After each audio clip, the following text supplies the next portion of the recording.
청년들과 함께하는 최신 정보수다 청정수 시간입니다. 오늘은 한동대학교 언론어스 홍수빈 학생과 함께합니다. 안녕하세요. 네, 안녕하세요. 한동대학교 홍수빈입니다. 네, 오늘 주제를 보니까 이 랩스페이스라는 좀 생소한 단어인데 처음 듣는 분들도 많으실 것 같아요. 어떤 개념인지 소개를 해주시죠.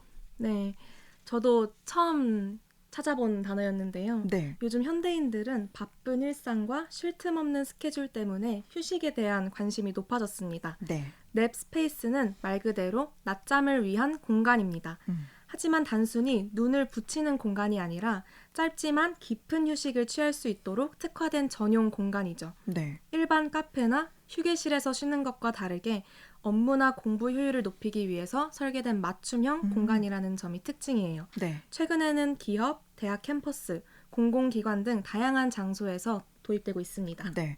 그러니까 낮잠을 위한 공간이 따로 있다는 게 좀 흥미로워요.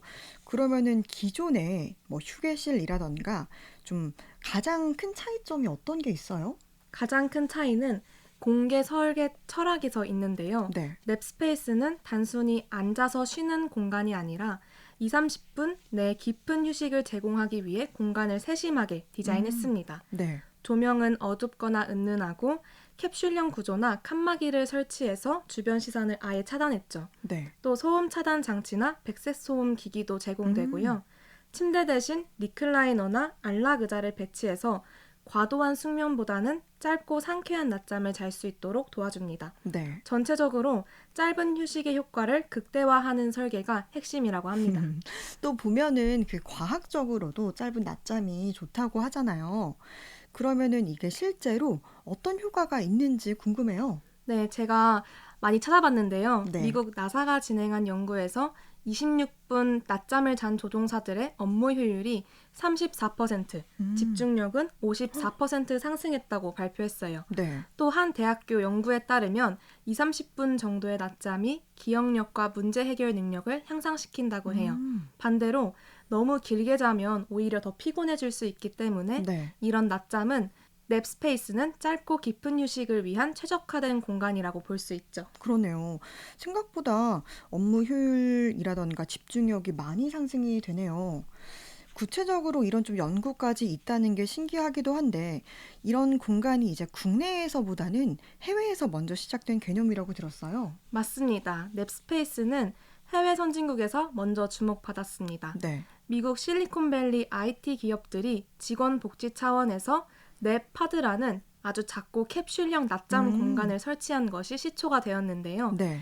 일본은 랩 카페, 즉 낮잠 카페라는 음, 컨셉트를 만들어서 낮에 짧게 오, 자는데도 비용을 지불하는 문화를 형성했다고 합니다. 그렇군요. 이런 흐름이 확산되면서 한국도 공유 오피스, 대기업 사옥, 대학 도서관 등 다양한 공간에 랩스페이스를 적극 도입하기 시작했습니다. 그렇군요.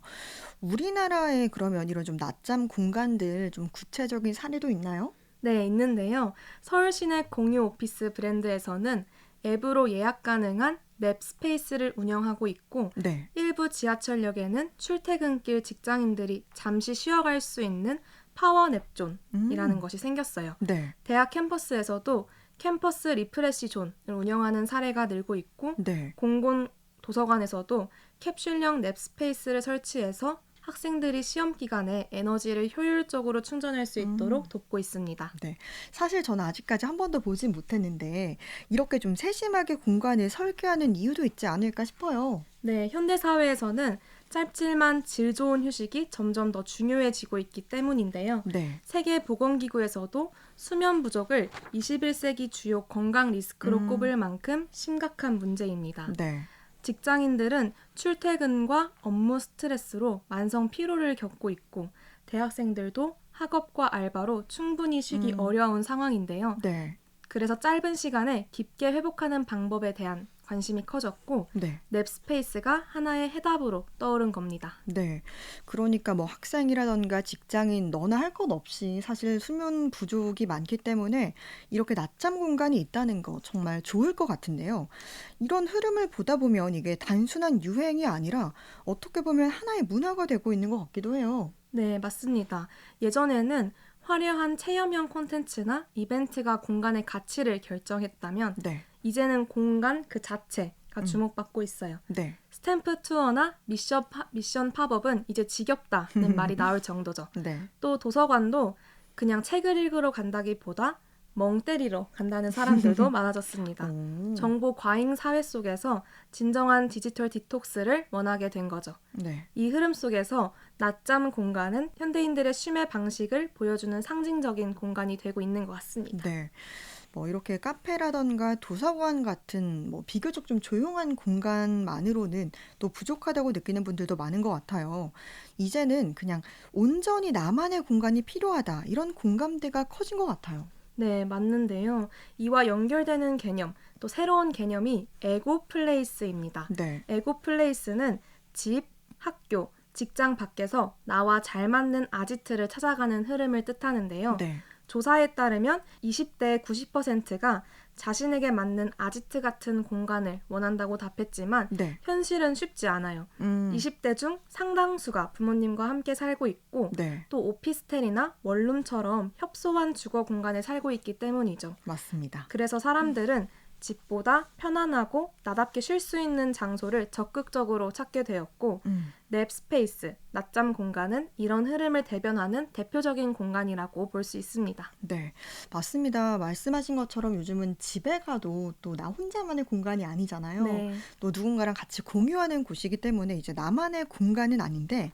이렇게 요즘 사람들은 사람들 속에 있어도 피로가 풀리지 않는다. 걸 느끼는 분들이 많은 것 같아요. 그래서인지 진짜로 숨 쉴 수 있는 쉼터, 나다운 공간을 찾는 흐름이 강해진 것 같은데요. 이렇게 낮잠 공간이 바로 또 그 해답이 아닐까 싶습니다. 네, SNS에서 화제가 되는 힐링 스팟들도 화려한 인테리어나 체험보다 혼자만의 조용한 환경을 강조하는 곳들이 많아졌는데요. 네. 관계와 정보의 홍수 속에서 마음을 재정비할 수 있는 공간으로 각광받은 거죠. 네. 아무리 밖에서 노는 걸 좋아하는 사람이라도 혼자 있는 시간이 꼭 필요하다고 답했고 네. 또 관계 피로로 자발적으로 SNS 고립을 선택한 적이 있다고 한 사람들도 많았습니다. 네. 냅스페이스는 외로움을 느끼는 공간이 아니라 오히려 타인의 시선에서 벗어나 온전히 나 자신으로 있을 수 있는 안전지대라는 점에서 의미가 네. 있습니다. 온전히 나 자신으로 있을 수 있는 안전지대라는 말이 참 기억에 남네요. 이렇게 낮잠 공간은 단순히 잠깐 뭐 쉬는 곳, 낮잠 자는 곳이 아니라 요즘 사람들의 생활 방식과 또 가치관을 보여주는 공간이라는 것 같네요. 네, 맞습니다. 단순한 휴식처가 아니라 나를 위한 투자로 보는 인식이 확산되고 있어요. 네. 해외에서도 이미 개인 시간을 위해 비용을 지불하는 게 당연한 문화이고 네. 국내에서도 짧아도 제대로 쉬자는 흐름이 자리 잡고 있습니다. 네. 앞으로는 기술을 활용해서 조명과 온도, 향기까지 개인화한 스마트 냅스페이스, 즉 스마트 낮잠 공간이 보편화될 가능성도 크다고 해요. 네.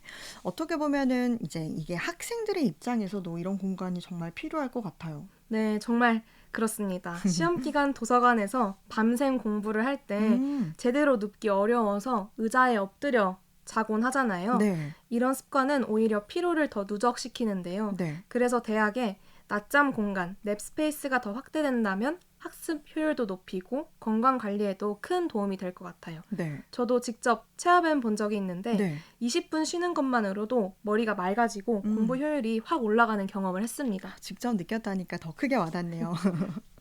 그러면 이 낮잠 공간을 좀 더 알차게 이용하려면 어떻게 하면 좋을까요? 네, 우선 20-30분 이내로만 잠들기가 핵심입니다. 네. 그 이상 자면 오히려 더 피곤할 수 있거든요. 네. 또 카페인을 섭취한 직후에는 바로 눕지 않은 게 좋고요. 스마트폰은 최대한 멀리 두는 게 좋습니다. 네. 그리고 깨어난 직후에 햇빛을 쬐게 되면 바로 컨디션을 회복할 수 있고 몸을 깨워주는 것에도 도움이 된다고 합니다. 이런 습관을 지키면 짧은 낮잠이 하루의 피로를 완전히 바꿀 수 있다고 생각합니다. 네. 그러니까 오늘은 이 냅스페이스 낮잠 공간에 대한 얘기를 나눠봤는데 이게 단순히 잠깐 쉬는 곳 이런 의미가 아니라 정말 우리 사회가 필요로 하는 새로운 문화와 기술이 담긴 공간이다라는 생각이 들었어요. 오늘 청정수에서는 냅스페이스 낮잠 공간과 관련해서 이야기 나눴습니다. 홍수빈 학생이었습니다. 고맙습니다. 네, 감사합니다.